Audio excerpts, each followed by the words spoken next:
Hi hello welcome to MRP vlog. இன்றைக்கி என்ன பார்க்க போகிறோன்னா நொய் உப்புமா செய்கிறது தான். ஸோ ஒரு பாத்திரத்தில் வந்து எண்ணெய் ஊற்றி கடுகு நல்லா பொரிஞ்சக்கப்புறம் காஞ்ச மிளகாய் கடலைப்பருப்பு பார்த்து எடுத்து வச்சுருக்கேன். ஸோ அதையும் போட்டு நல்லா பொரிஞ்சக்கப்புறம் ஒரு கைப்பிடி அளவுக்கு கருவேப்பிலை பூண்டு இதெல்லாம் போட்டு வதவுனக்கப்புறம் ஒரு பெரிய வெங்காயம் சின்ன வெங்காயம் அரிஞ்சு வச்சுருக்கேன். ஸோ அதையும் நல்லா போட்டு வதக்கிட்டு 1க்கு 3 பங்கு தண்ணி ஊற்றணும் நொய் உப்புமாக்கு. ஏன்னா பச்சரிசி வந்து நம்ம வீட்டிலே வந்து ரெடி பண்ணி வச்சுருக்கோம்.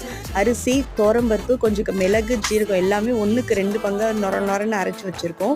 ஸோ இதுதான் வந்து செம்ம டேஸ்ட்டாக இருக்கும். உங்கள் வீட்டில் ட்ரை பண்ணி பாருங்கள்.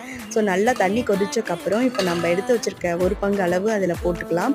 உப்பு தேவையான அளவுக்கு கரெக்டாக இருக்கான்னு செக் பண்ணிவிட்டு தண்ணி நல்லா கொதிச்சக்கப்புறம் அதை ஆட் பண்ணிவிட்டு கிண்டி விட்டுட்டு தட்டு போட்டு மூடி வச்சுருங்க. இது கொஞ்சம் பொறுமையாக தான் வேகும். நல்லா வெந்தக்கப்புறம் அதை எடுத்து பார்த்தீங்கன்னா செம்ம சூப்பராக டேஸ்ட்டாக இருக்கும். வீடே மணக்கும். கண்டிப்பாக உங்கள் வீட்டில் செஞ்சு பார்த்துட்டு எப்படி இருக்குன்னு சொல்லுங்கள். தேங்க்யூ வாட்சிங் திஸ் வீடியோ. நெக்ஸ்ட் வீடியோவில் பார்க்கலாம். பாய்.